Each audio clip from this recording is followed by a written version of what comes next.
Assalamualaikum warahmatullahi wabarakatuh. Alhamdulillahirabbil alamin wassalatu wassalamu ala asyrofil anbiya wal mursalin wa ala alihi wa sahbihi ajmain amma ba'du. Perkenalkan, kami dari kelompok B kelas IKM 4B akan mempresentasikan hasil diskusi kami mengenai kesehatan reproduksi dan seksual dalam pandangan Islam.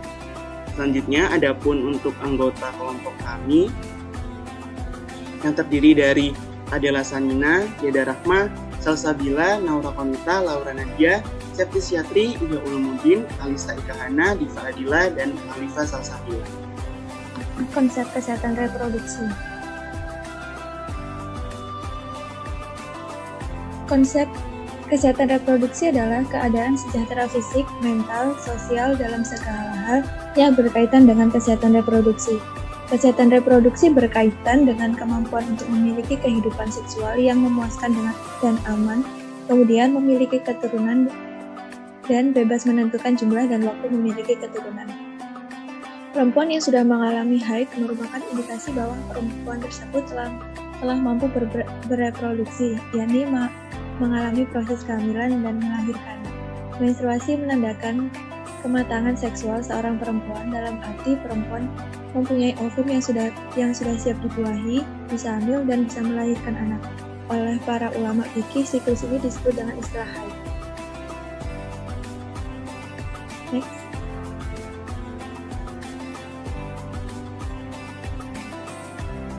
Dalam Al-Quran juga telah dijelaskan apa itu tentang darah haid dan juga tata cara untuk menggauli wanita yang sedang haid, yang terdapat pada Quran Surah Al-Baqarah ayat 222 yang berbunyi Bismillahirrahmanirrahim wa yas'alunaka 'anil mahid qul huwa adhan fa'tazilun nisaa fil mahid wa la taqrabuhunna hatta yatahharna fa idza tatahharna fa'tuhunna min haitsu amarakumullah innallaha yuhibbut tawwabin wa yuhibbul mutatahhirin. Yang artinya, mereka bertanya kepadamu tentang haid, Muhammad, katakanlah, haid itu adalah suatu kotoran. Oleh sebab itu, hendaklah kamu menjauhkan diri dari wanita di waktu haid, dan janganlah kamu mendekati mereka sebelum mereka bersuci.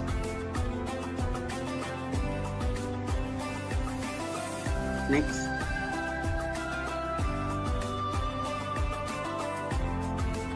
Yang selanjutnya, konsep kesehatan seksual. Kesehatan seksual adalah kombinasi dari bagian kegiatan seksual yang bersifat fisik, emosional, intelektual, dan sosial, sehingga seks adalah pengalaman positif yang dapat meningkatkan kualitas hidup, menjadikan lingkungan kita lebih baik untuk kehidupan. Seksualitas dalam Islam dapat menjadi hal yang terpuji sekaligus tercela. Seksualitas menjadi hal yang terpuji jika dilakukan dalam lingkungan yang sesuai syariat, yaitu hubungan pasangan laki-laki dan perempuan, bukan antara pasangan sejenis atau homoseksual atau dengan binatang, zoofilia, yang telah menikah secara sah. Sebaliknya, seksualitas dalam Islam dapat menjadi hal yang tercela jika hubungan dilakukan di luar pernikahan antara pasangan sejenis atau dengan binatang.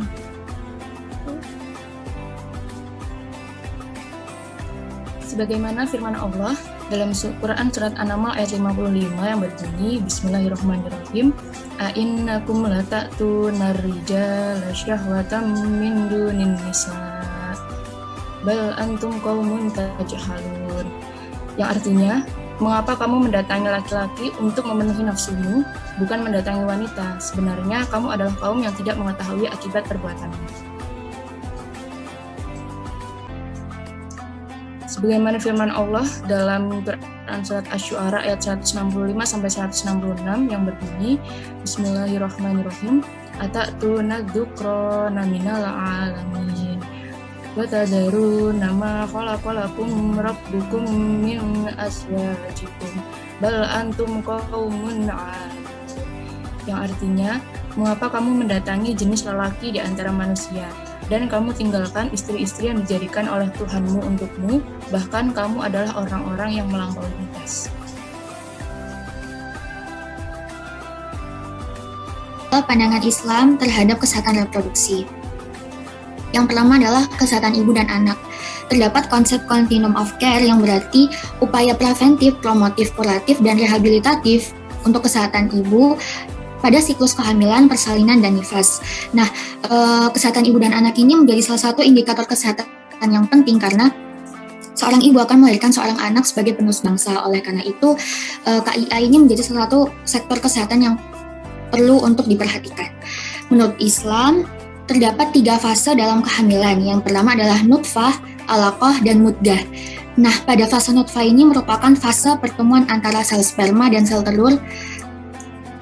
Lalu pada fase yang kedua adalah fase alaqah, yaitu di mana setelah hasil dari nutfah tadi merupakan zigot, sehingga ketika zigot nanti membelah di minggu pertama setelah fertilisasi, maka blastula tersebut akan menempel kepada dinding rahim ibu. Nah, fase tersebut disebut alaqah.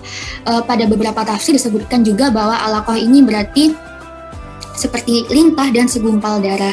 Karena pada fase ini blastula telah menyerap darah dari ibu. Lalu yang ketiga adalah mudghah. Nah, pada fase ini telah terbentuk segumpal daging. Jadi fase ini terbentuk di minggu keempat hingga keenam setelah proses fertilisasi. Berikut ada ayat yang menjelaskan tentang proses tersebut. Bismillahirrahmanirrahim. Walaqad khalaqnal insana min sulalatin min tin. Tsumma ja'alnahu nutfatan fi qararin makin. Tsumma khalaqnan nutfata 'alaqatan fa khalaqnal 'alaqata mudghatan fa khalaqnal mudghah al-mudghata idama fa kasawnal idama lahma tsumma ansha'nahu khalqan akhar fatabarakallahu ahsanul khaliqin, yang artinya, dan sungguh kami telah menciptakan manusia dari saripati berasal dari tanah. Kemudian kami menjadikannya air mani yang disimpan dalam tempat yang kokoh, yaitu rahim. Kemudian air mani itu kami jadikan sesuatu yang melekat. Lalu sesuatu yang melekat itu kami jadikan segumpal daging, dan segumpal daging itu kami jadikan tulang belulang. Lalu tulang belulang itu kami bungkus dengan daging, kemudian kami menjadikannya makhluk yang berbentuk lain. Maha Suci Allah Pencipta yang paling baik, Surat Al-Mu'minun ayat 12 hingga 14. Nah, 3 proses tersebut telah dijelaskan oleh Allah dalam surat ini. Selanjutnya, pada proses persalinan, merupakan proses keluarnya hasil konsepsi, yaitu janin yang lahir. Nah, hal ini dijelaskan oleh Allah pada surat Al-Mursalat ayat 20 hingga 23 yang berbunyi, Alam nahlukum mimma immahin faja'alnahu fi qararin makin ila qadarin ma'lum faqadarna fa ni'mal qadirun, yang artinya, bukankah kami menciptakan kamu dari air yang hina, mani, kemudian kami letakkan ia dalam tempat yang kokoh atau rahim sampai waktu yang ditentukan, lalu kami tentukan bentuknya, maka kamilah sebaik-baiknya yang menentukan.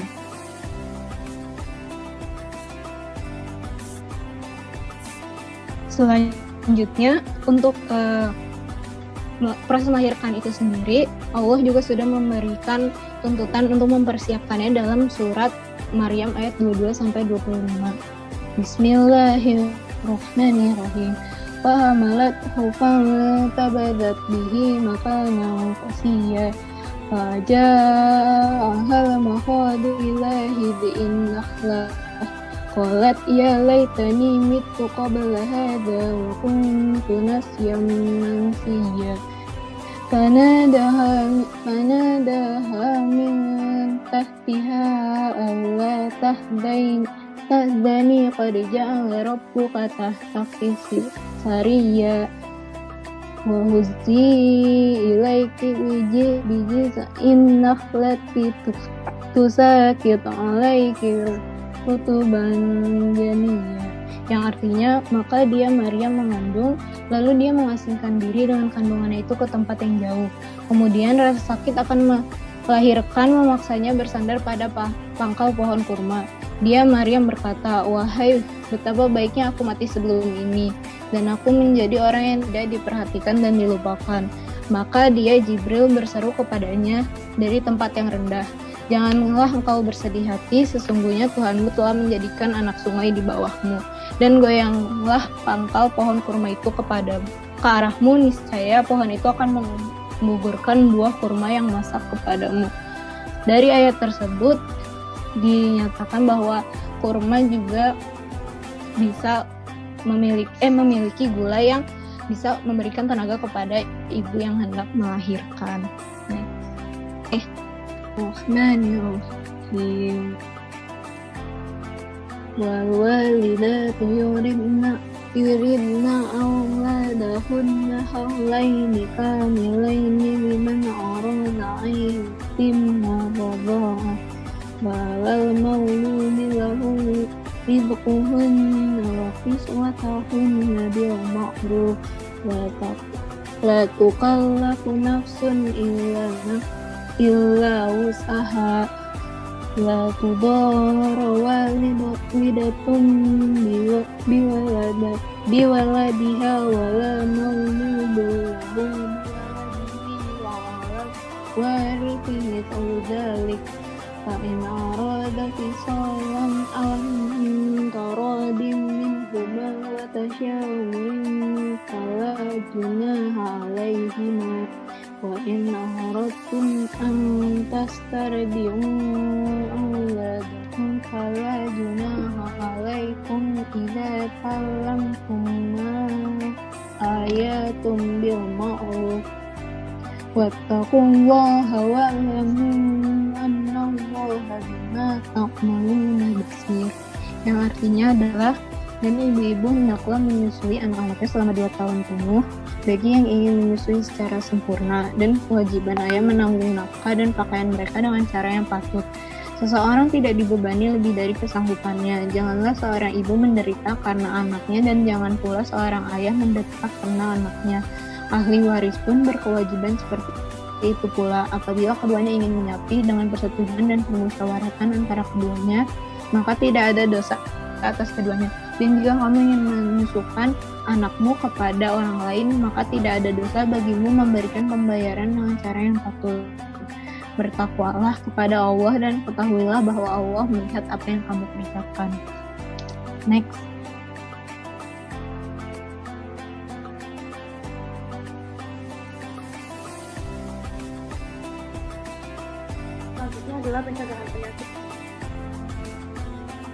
Selanjutnya adalah pencegahan penyakit reproduksi dalam pandangan Islam. Salah satu contoh pencegahan penyakit reproduksi dalam Islam adalah dengan khitan. Bagaimana yang disebutkan bahwa al-fitratu khamsu, al-khitanu wal istibdadu wa tanfu al-ibati wa taqwimul al-fari wa qassus syarib. Yang artinya 5 dari fitrah, yaitu khitan, istibdad atau mencukur bulu kemaluan, mencabut bulu ketiak, memotong kuku, dan mencukur kumis. Di dalam Musnad Ahmad dari Ammar bin Yasir radhiyallahu an berkata, telah bersabda Rasulullah SAW, sebagian dari fitrah adalah berkumur-kumur, instisyak atau menghirup air dari hidung, mencukur kumis, siwak, memotong kuku, membersihkan lipatan pada badan, mencabut bulu ketiak, istibdad, khitan, dan bersuci. Nah, manfaat dari khitan sendiri ialah yang pertama, mengurangi risiko terjadinya penyakit menular seksual seperti herpes atau sifilis. Lalu yang kedua, mencegah terjadinya penyakit pada penis seperti nyeri pada kepala atau kulit penis yang disebut dengan phimosis. Lalu yang ketiga adalah mengurangi risiko terjadinya infeksi saluran kemih yang berkaitan dengan masalah ginjal. Lalu yang keempat ialah mengurangi risiko terjadinya kanker penis dan kanker serviks pada pasangan. Lalu yang terakhir adalah membuat kesehatan penis lebih terjaga, karena penis yang disunat lebih mudah dibersihkan. Next.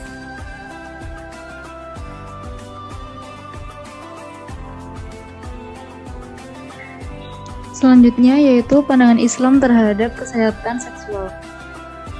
Next. Islam mengatur hubungan antara laki-laki dan perempuan dalam hal seksualitas, tidak lain adalah untuk kebaikan bersama secara fisik dan mental. Seksualitas dalam Islam dapat menjadi hal yang terpuji sekaligus tercela. Seksualitas menjadi hal yang terpuji jika dilakukan dalam lingkup hubungan yang sesuai syariat, yaitu hubungan pernikahan. Selain itu juga bisa menjadi hubungan yang tercela apabila seseorang memiliki kecenderungan untuk melakukan hubungan seksual yang tidak sehat. Next.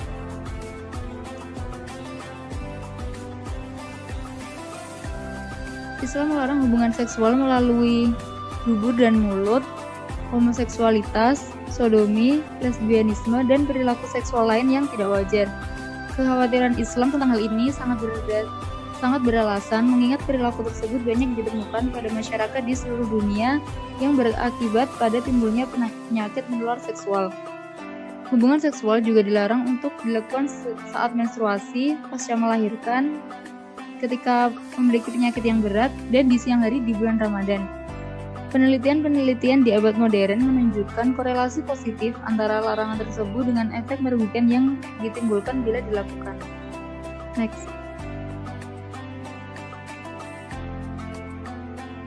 Studi kasus penerapan kesehatan reproduksi dan kesehatan seksual dalam Islam.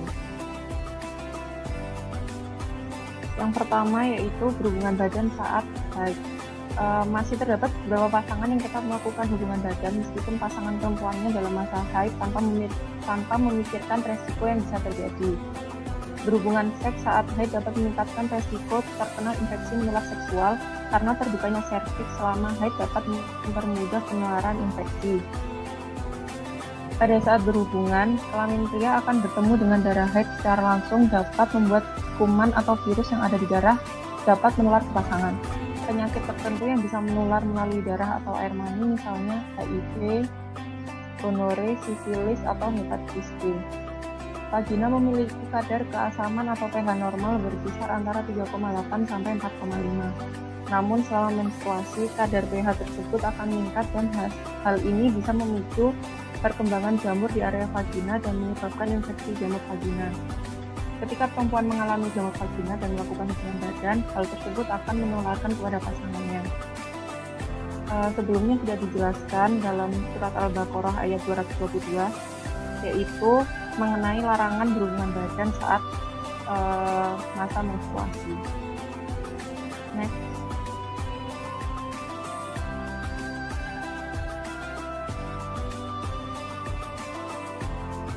Yang kedua yaitu penggunaan kontrasepsi atau KB. Permasalahan reproduksi merupakan permasalahan yang perlu diperhatikan. Salah satunya yaitu angka kematian ibu akibat jarak kehamilan yang terlalu dekat serta kehamilan yang berlebihan. Dalam hal ini, strategi yang dapat dilakukan yaitu dengan menggunakan kontrasepsi atau biasa dikenal istilah dengan program keluarga berencana. Kontrasepsi bisa dikatakan sebagai sarana pengatur jarak kehamilan yang terlalu dekat serta aspek pencegahan resiko bagi anak menyusu akibat kehamilan baru. Perspektif fikih terdapat sejumlah alasan kesehatan melalui kontrasepsi untuk melindungi fungsi reproduksi. Mengenai kesehatan anak yang menyusu misalnya, Nabi SAW bersabda, "Janganlah kamu membunuh anak-anakmu dengan tidak sadar, karena di masa depan Al-Ghailah akan mempunyai akibat yang sama dengan seorang penunggang kuda yang terkejar oleh lawan dan dilemparkan dari kudanya." Mengingat adanya peringatan Nabi terhadap Al-Ghailah atau kehamilan dalam masa penyusuan, dapat disimpulkan bahwa hadis tersebut dianggap sebagai suatu persetujuan bagi penjarakan kelahiran anak. Kemudian, menjauhi hubungan seksual selama 2 tahun penuh demi mencegah kehamilan yang tak terputus nilai hal yang sulit. Oleh karena itu, penggunaan alat kontrasepsi dianggap sebagai solusi yang terbaik dibandingkan menghindari hubungan seksual dalam tempo yang lama. Seperti Imam Al-Ghazali yang mendukung penuh keabsahan pemeliharaan kecantikan serta kesehatan istri dan perlindungan atasnya agar terhindar dari mara bahaya termasuk resiko melahirkan. Di samping itu, ada beberapa pihak yang beranggapan kontrasepsi atau keluarga berencana merupakan produk Yahudi dan kaum kafir untuk melemahkan kaum muslimin. Penggunaan kontrasepsi dilarang jika layanan untuk menyuburkan kolonialisme dan imperialisme. Intinya, ketentuan Islam yang berhubungan dengan kontrasepsi atau KB, persetujuan kepada niatnya masing-masing. Next. Lalu yang ketiga yaitu pelecehan seksual, di mana di Indonesia marak sekali terjadinya pelecehan seksual yang dapat mengakibatkan seseorang merasa dirinya terintimidasi, ketidakseimbangan mental, trauma, hamil di luar nikah, lemah hingga tak berdaya akibat perbuatan keji tersebut. Pelecehan seksual sering terjadi di tempat kerja, pertokoan, angkutan umum, sebuah klub malam, bahkan di universitas. Dalam Islam, apabila terdapat tindakan pelecehan seksual yang terjadi di luar pernikahan yang sah, maka akan dikenakan hukuman had, yang dimana hukuman tersebut dikategorikan sebagai perbuatan zina. pelecehan seksual yang terjadi yaitu seperti kekerasan yang mengarah pada ajakan atau desain seksual. Kemudian pelecehan seksual yang pada perempuan dengan melakukan tindakan tidak sopan, pemaksaan hubungan seksual, pornografi, pelecehan terhadap alat vital hingga ucapan yang melecehkan dengan menjerumus ke aspek seksual.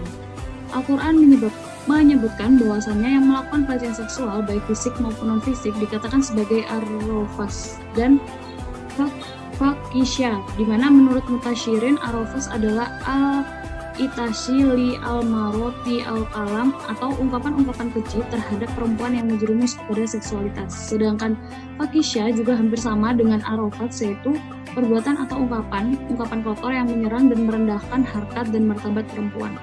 Ungkapan-ungkapan dan tindakan keji tersebut menjurus seksualitas seperti menyebut tubuh perempuan bahenol dan body shaming lainnya yang merendahkan kebutuhan perempuan, serta tindakan meraba-raba, mencolek anggota tubuh dan tindakan lainnya jelas diharamkan sekali baik di domestik ruang-ruang publik dilakukan oleh siapapun dan dimanapun. Dalam beberapa hadis, Nabi bersabda, jika kepala salah seorang di antara kalian ditusuk jarum besi itu lebih baik daripada meraba-raba perempuan yang bukan istrinya. Hadis riwayat At-Tabrani. Studi kasus dalam kesehatan seksual selanjutnya yaitu kasus LGBT.